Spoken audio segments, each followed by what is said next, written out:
तो कैसे आप सभी का हमारे YouTube channel MT science classes में स्वागत है। मैं आपका दोस्त प्रियांशु तिवारी आपके लिए एक नई वीडियो लेकर हाजिर हूँ। तो जो फ्रेंड नए हों कृपया चैनल को सब्सक्राइब कर दें, वीडियो को लाइक कर दें और बेल आइकन को प्रेस कर दें। चलिए वीडियो स्टार्ट करते हैं। आज की टॉपिक क्या होने वाली है। आज की आपकी जो टॉपिक है NCERT के सेकंड चैप्टर से रिलेटेड है। आपका NCERT का पहला चैप्टर जो मैंने जितनी वीडियो अभी तक आई हैं उसमें ख़त्म हो चुका है। आप वीडियो के टॉपिक्स जाके मिला सकते हैं अपने चैप्टर के हिसाब से। तो आज की चैप्टर क्या होने वाला है। आज का सेकंड चैप्टर आपकी बुक का है स्थिर वैद्युत विभव तथा धारिता, आपका चैप्टर है। उसकी पहले टॉपिक है वैद्युत विभव। चलिए उस पर बात करते हैं अब वैद्युत विभव क्या होता है। डेफिनेशन आपके सामने लिखी गई है वैद्युत विभव की, यानी कि इलेक्ट्रिक पोटेंशियल वैद्युत विभव क्या होता है उसके बारे में हम जानते हैं थोड़ा विस्तार से। तो डेफिनेशन क्या होती है। एकांक धनावेश को अनंत से वैद्युत क्षेत्र के भीतर किसी बिंदु तक लाने में किया गया कार्य उस बिंदु का वैद्युत विभव कहलाता है। ठीक है ना। तो वैद्युत क्षेत्र का निर्माण किसी आवेश के कारण होता है। तो मान लो कोई आवेश Q है जिसके कारण एक वैद्युत क्षेत्र ये बना है। ठीक है ना। इस आवेश के कारण इस चारों तरफ एक वैद्युत क्षेत्र बना है। मान लो इस क्षेत्र से इन्फिनाइट डिस्टेंस पे एक प्रेक्षण आवेश Q0 रखा है जिसे हमें इस वैद्युत क्षेत्र के भीतर किसी पॉइंट पे, मान लो इस पॉइंट पे लाना है।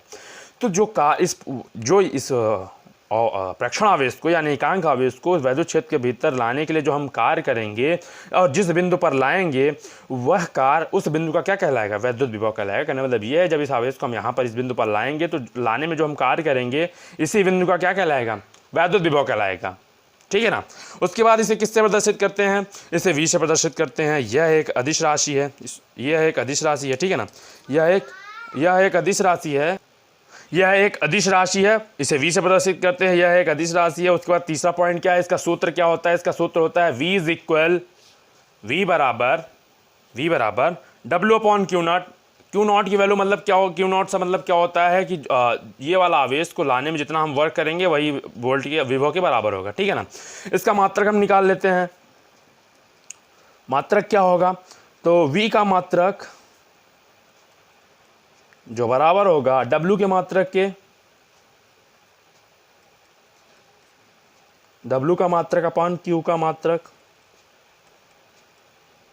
ठीक है ना।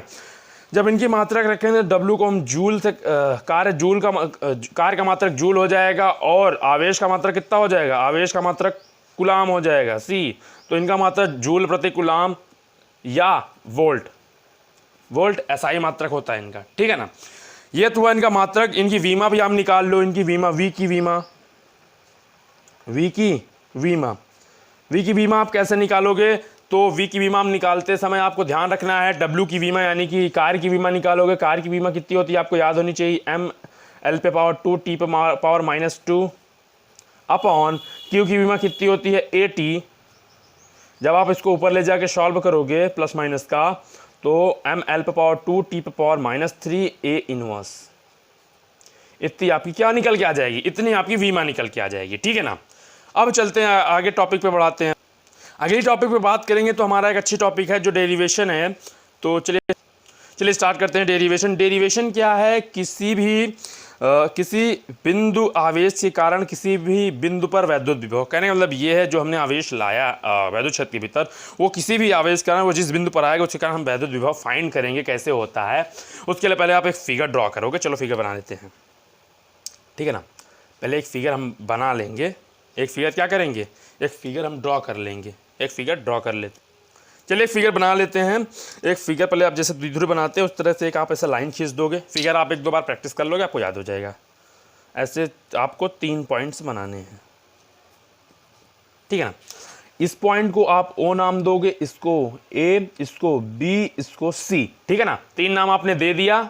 उसके बाद आपको 3 नाम दे दिया। उसके बाद आपको क्या करना है, ये O पॉइंट, ये A पॉइंट, ये B पॉइंट, ये C पॉइंट, ये F की डायरेक्शन यानी वैद्युत बल की डायरेक्शन या FE या F दोनों आप दर्शा सकते हो। ठीक है ना। इस पे आप प्लस Q आवेश रख दोगे। यहां से यहां तक की दूरी आप R मान लोगे। ठीक है ना। जैसा जैसा फिगर में कर रहे हैं जस्ट टू आपको वैसा ही मान के लिखना है। तो आप माना अपने से बनाने की कोशिश करिए। यहाँ से C तक की दूरी आप x मान लो। ठीक है ना। उसके बाद यहाँ पे कोई प्रेक्षण आवेश Q0 रखा गया है जिसे हमें पॉइंट A तक लाना है हमको, क्योंकि विभव किस पे याद करना है, पॉइंट A पे। तो इधर लाएंगे तो अति सूक्ष्म दूरी dx तय करेगा क्या, आवेश।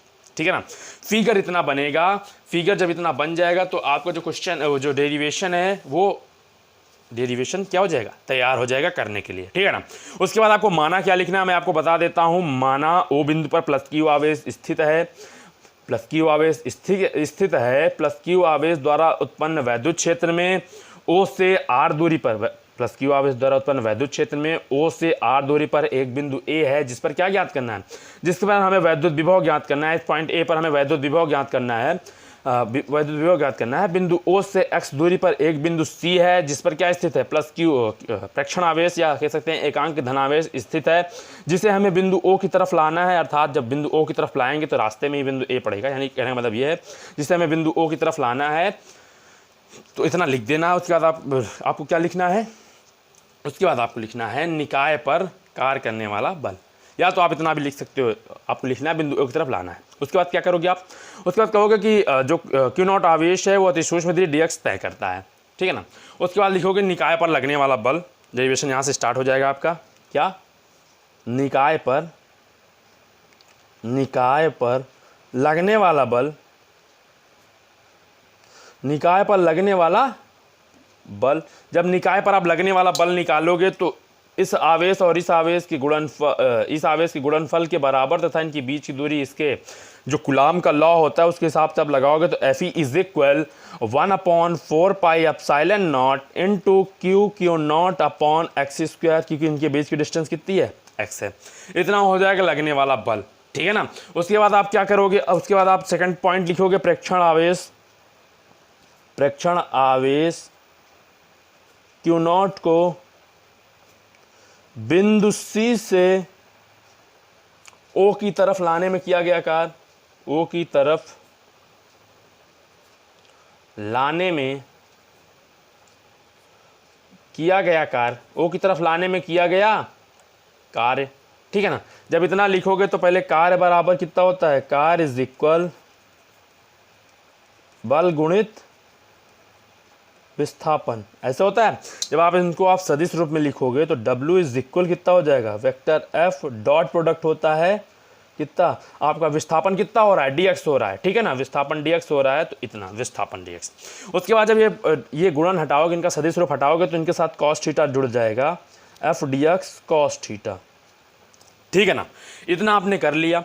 इतना करने के बाद आप देखो जो हमारा विस्थापन है वो इस डायरेक्शन में हो रहा है और जो हमारा क्या हो रहा है, फोर्स लग रहा है वो इस डायरेक्शन में लग रहा है। तो दोनों के बाद एंगल कितने का बनेगा, 180 डिग्री, यानी थीटा की वैल्यू कितनी आ जाएगी, 180 अंश। आप ऐसे नहीं समझते हो तो आप ये समझ लो कि हम फोर्स के अपोजिट कार्य कर रहे हैं, फोर्स के विपरीत दिशा में वर्क कर रहे हैं, तो जो हमारा वर्क होगा वो निगेटिव होगा, ठीक है ना। तो ऐसे जब यहाँ थीटा की वैल्यू रख दोगे तो F dx cos 180 अंश। उसके बाद जो cos 180 अंश की वैल्यू होती है वो नेगेटिव -1 होती है, तो F dx इतना आ जाएगा आपकी अति सूक्ष्म दूरी dx तय करने में किया गया कार्य, ठीक है ना। अभी आपको किया गया संपूर्ण कार्य फाइंड करना है, किया गया संपूर्ण कार्य निकालना है। तो चलिए स्टार्ट करते हैं। किया गया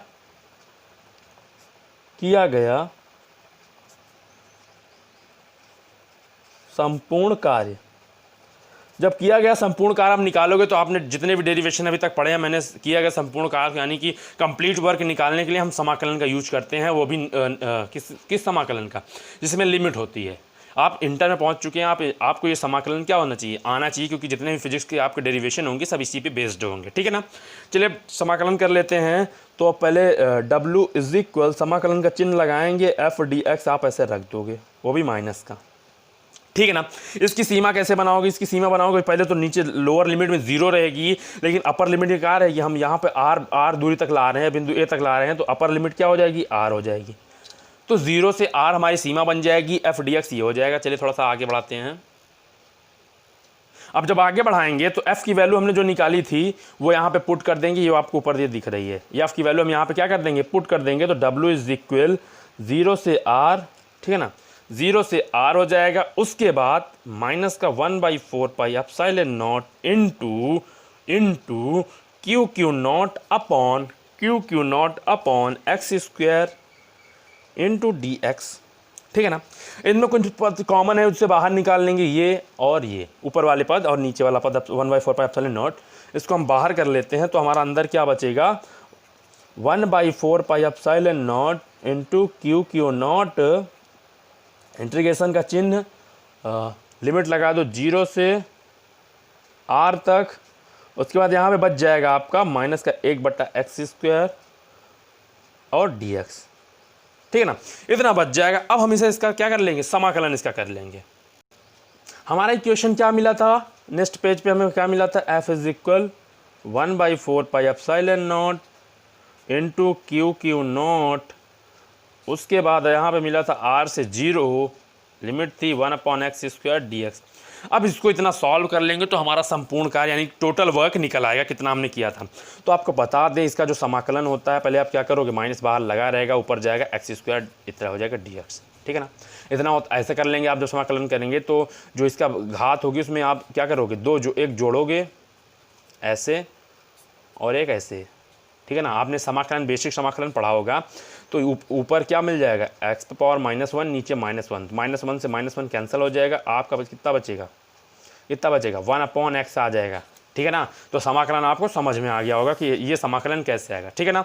तो इसकी जगह हम 1/x रख दें, अभी सीमा नहीं रखी हमने, सीमा हमने क्या की है, अभी नहीं रखी है, तो 1/ε0 इंटू Q नॉट, यहाँ पे 1/x रख देंगे, माइनस आपका हट जाएगा, ठीक है ना। यहाँ से प्रोसेस ये देख लीजिए आप फिर से पीछे करके वीडियो, R और 0, ठीक है ना। ओमेगा नहीं, W is equal 1/4πε0 into Q nought into 1/R से बड़ा -1/0, यानी कि ये upper limit minus lower limit. जब इसको आप सॉल्व कर लोगे तो 1/4πε0 into Q nought upon R, ये आपकी क्या टोटल वर्क निकल के आएगी। ये क्या निकल के आया, ये टोटल वर्क निकल के आया कि कितना हमने क्या किया, कार्य किया। अब लिखेंगे हम क्या, प्लस Q आवेश के कारण, प्लस Q आवेश के कारण, प्लस Q आवेश के कारण बिंदु A पर उत्पन्न विभव, प्लस Q आवेश के कारण बिंदु A पर उत्पन्न विभव, प्लस Q आवेश के कारण बिंदु A पर उत्पन्न विभव, क्योंकि हमें आपने फिगर देखा था तो उसमें हमें बिंदु A पर क्या ज्ञात करनी थी, हमें बिंदु A पर ही क्या विभव ज्ञात करना था। तो आपने पहले डिफिनेशन में क्या पढ़ी थी, विभव का फार्मूला V = W/Q नॉट, इतना पढ़ा था। अब यहाँ पे आप W की वैल्यू रख दो तो W का मान कितना है, 1/4πε0 into Q nought upon R upon Q nought. Q nought से Q नॉट आपका कैंसिल हो जाएगा, आपको कितना मिलेगा, V इज इक्वल आपको मिल जाएगा 1/4πε0 इंटू Q अपॉन R। ये है आपका किसी भी आवेश के कारण, किसी बिंदु आवेश के कारण किसी भी बिंदु पर क्या, वैद्युत विभव। तो मैं आशा करता हूँ आपको ये डेरिवेशन समझ में आया होगा। अगर समझ में आया तो कृपया चैनल को सब्सक्राइब कर दें, वीडियो को लाइक कर दें और बेल आइकन को प्रेस कर दें और अपने दोस्तों के पास ज़्यादा मात्रा में शेयर करें, क्योंकि आपको यहाँ पर NCERT का पूरा सिलेबस पढ़ाया जाएगा, ठीक है ना। धन्यवाद।